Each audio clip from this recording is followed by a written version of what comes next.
విజయనగరం రాకుమారి అయిన బీనాకి నగలంటే చాలా ఇష్టం. తనకి చాలా అందమైన, ఎంతో విలువైన నగలు వేసుకోవడం అంటే చాలా ఇష్టం. అందువల్ల చుట్టుపక్కల ఉన్న నగల వ్యాపారస్తులు తమ నగల్ని అమ్మడానికి వస్తారు. ఇదిగో ఈ నగని చూడండి యువరాణి. ఈ నగలు మీకోసం తయారైందా లేకపోతే ఈ నగ మీకోసం పుట్టిందా అని తెలియటం లేదు. దీన్ని మీరు వేసుకుంటే చాలా అందంగా ఉంటారు. ఇది నిజంగా చాలా అందంగా ఉంది. నాకిది చాలా నచ్చింది. దీనికి మీరు ఎంత అడుగుతున్నారో అంతిస్తాను. బీనాకి ఆ నగ ఎంత నచ్చిందంటే తను ఆ నగని ఎప్పుడూ తీయలేదు.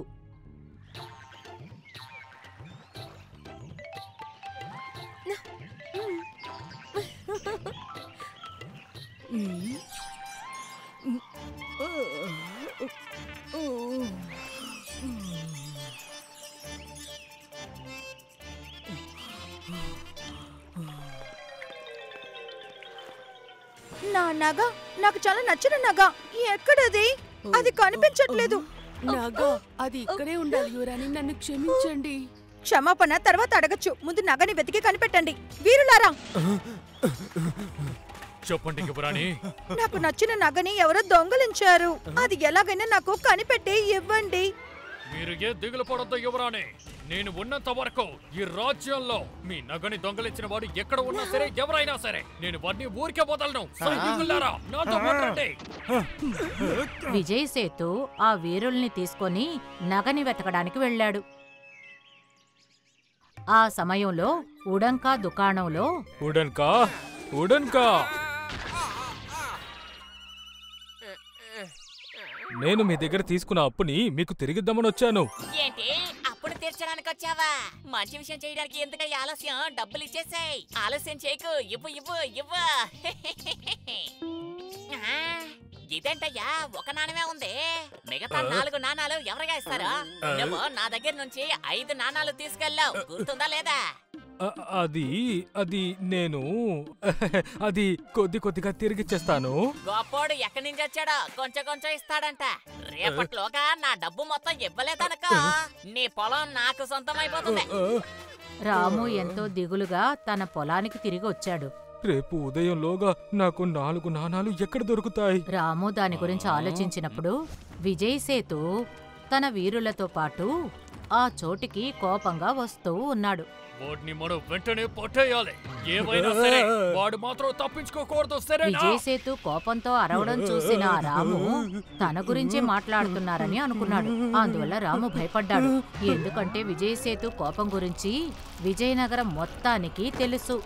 అతని కోపాన్ని ఎదిరించే ధైర్యం రాముకి అస్సలు లేదు. అందువల్ల రాము అక్కడి నుంచి పారిపోవడమే మంచిదనుకున్నాడు. నగని వాడే దొంగలించినట్టు ఉన్నాడు. పట్టండి వాడిని, వాడు తప్పించుకోకూడదు.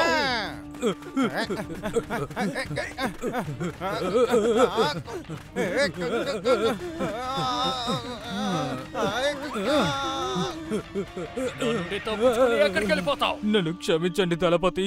కానీ కోని అత తర్వాత ముందు ఆ నగ ఎక్కడుందో మర్యాదగా నా దగ్గర చెప్పు. కానీ నువ్వు మర్యాదగా అడిగితే చెప్పవు. నిన్ను చీరలో బంధించి ఎలా అడగాలో అలా అడిగితేనే నువ్వు చెప్తావు. సైనికులారా, వెంటనే వీడిని ఖైదు చేయండి.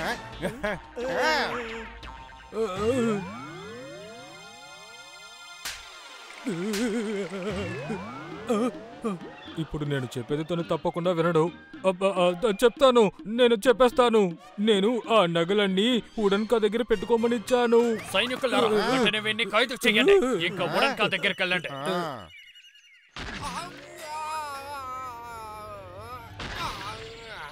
ఉడన్కా, కల్తీ చేయడానికి ఒక అద్దంటూ లేదా ఏంటి? ఈ బియ్యంలో ఏమీ రాళ్ళు లేవు.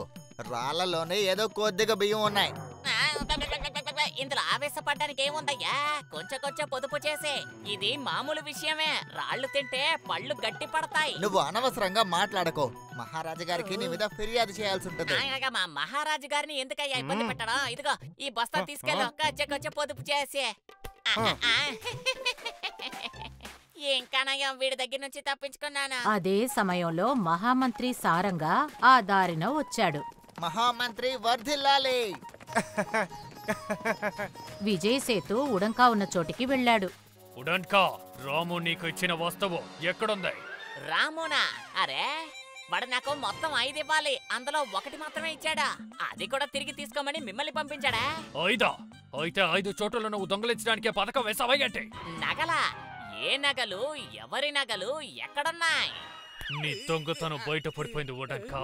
మర్యాదగా నగల్ని తిరిగిచ్చాయి, లేదా నిన్ను మాత్రం కాదు నీ కొట్టుని కూడా నేను నాశనం చేస్తాను. ఏంటి ఇప్పుడు ఏం చెయ్యను? ఓహో, ఆ నగలా? వాటిని కేశవునికి అమ్మేశానయ్యా. వాడు కూడా ఇప్పుడే ఇక్కడి నుంచి వెళ్ళాడా? సైనికులారా, త్వరగా వెళ్ళండి, త్వరగా వెళ్ళి వాడిని పట్టండి.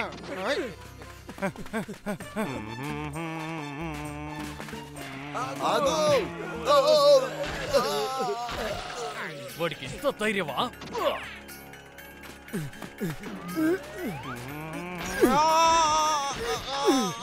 నా దగ్గరే నీ ఆట చూపిస్తావా? నగలు ఎక్కడున్నాయో మర్యాదగా నాకు చెప్పే. ఏ నగల గురించి అంటున్నారు? నువ్వు కథలు చెప్పడం వల్ల నా కోపం ఏవి తగ్గదు. వెంటనే నిజం చెప్పు, లేదా నీకు మరణ శిక్ష విధిస్తారు, అర్థమైందా? మరణదండన. మహామంత్రి వర్ధిల్లాలి. అదేంటంటే ఆ నగని మహామంత్రి గారికి నేను ఇచ్చేసాను. ఏంటి మహామంత్రి సారంగా దగ్గర? అవ్వని మంత్రి అయితే ఏంటి? విజయ్ సేతుకు తెలిసినంత వరకు అందరూ ఒకటే. అందువల్ల అతను మహామంత్రి సారంగాని కూడా ఊరికే వదిలిపెట్టలేదు. కొంచెం కూడా ఆలోచించకుండా అతన్ని కూడా అతను ఖైదు చేశాడు. 4 చెరసాలలో బంధించాడు. ఏమిటి, దళపతి మహామంత్రిని కూడా ఖైదు చేశారా? ఇలా చూడు, నాకు నిజమేంటో తెలియాలి. ఇక్కడి నుంచి వెళ్ళు, చెరసాలకి వెళ్ళి వాళ్ళేం మాట్లాడుకుంటున్నారో దొంగచాటుగా విను. మహామంత్రి సారంగా ఈ విధంగా ఎప్పుడు చెయ్యరే. నిజం చెప్పండి, నా పేరు చెప్పింది ఎవరు? నన్ను క్షమించండి మహామంత్రి. సేనాధిపతి విజయ్ సేతు నాకు మరణదండన విధిస్తానన్నారు. ఆయన దగ్గర నుంచి తప్పించుకోవడానికే మీ పేరు చెప్పాను. నా దగ్గర ఎలాంటి నగ లేదు. నీ దగ్గర అసలు నగలే లేవు. అయితే విజయ్ సేతు నీ దగ్గరికి ఎందుకు వచ్చాడు? అందుకు కారణం నేనే మహామంత్రి. ఆ తర్వాత వాళ్ళు ఒక్కొక్కరుగా మంత్రితో ఏం జరిగిందో చెప్పారు. అక్కడున్న వీరుడు అంతా దాక్కుని విని మొత్తం పూసగుచ్చినట్టు మహారాజు విద్యాధర్కి చెప్పాడు. ఇదేనా విషయం? నగలెక్కడున్నాయని ఎవ్వరికీ తెలియదు. అయినా అందరూ బందీగా ఉన్నారు. మీరు ఒక్కసారి తోటలోకెళ్ళి వెతికి చూడండి. ఒకవేళ నగలు అక్కడ ఉండొచ్చు. ఆజ్ఞ మహారాజా.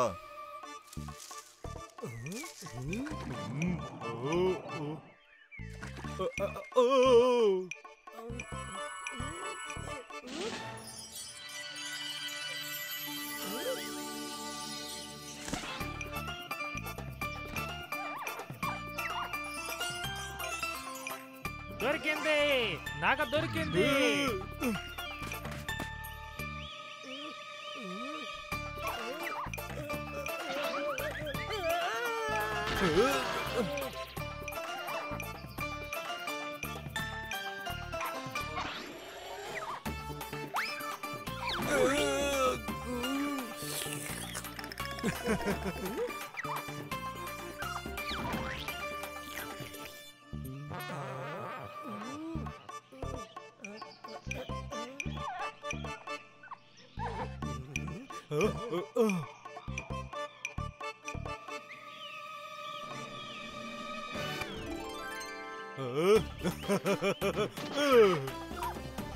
మహారాజా, యువరాణి గారి నగ చెట్టు మీద ఉన్న కోతి దగ్గరుంది. ఏంటి కోతి దగ్గర? నాకు చాలా నచ్చిన హారం. దళపతి గారు, యువరాణి గారి నగలు వెతికే వేట పూర్తయిపోయిందంటే మహామంత్రి సారంగాన్ని మిగతా వాళ్ళని ఖైదు చేశారు కదా, వాళ్ళందరినీ విడుదల చెయ్యొచ్చు కదా. వాళ్ళు నగల్ని దొంగిలించలేదు. క్షమించండి మహారాజా, నా కోపం వల్ల ఎదురుగా ఉన్న వాళ్ళ న్యాయవేటో నేను కనుక్కోకుండా పోయాను. ఆ తర్వాత విజయ్ సేతు వాళ్ళందర్నీ విడుదల చేశాడు. తర్వాత అతను ఒక నిర్ణయం తీసుకున్నాడు. ఇక కోపంతో ఏ పనిని చేయకూడదని నిర్ణయించుకున్నాడు. చూసారా ఉప్పి అంకుల్, కోపంతో మనుషులందరూ ఎంత పెద్ద తప్పులు చేస్తున్నారో. అర్థమైంది నూని. ఇకపై నేను ఇష్టం వచ్చినట్టు కోప్పడకుండా ఉంటాను. If you like this video, subscribe to our channel Murthy Media. If you like this video, subscribe to our channel Murthy Media.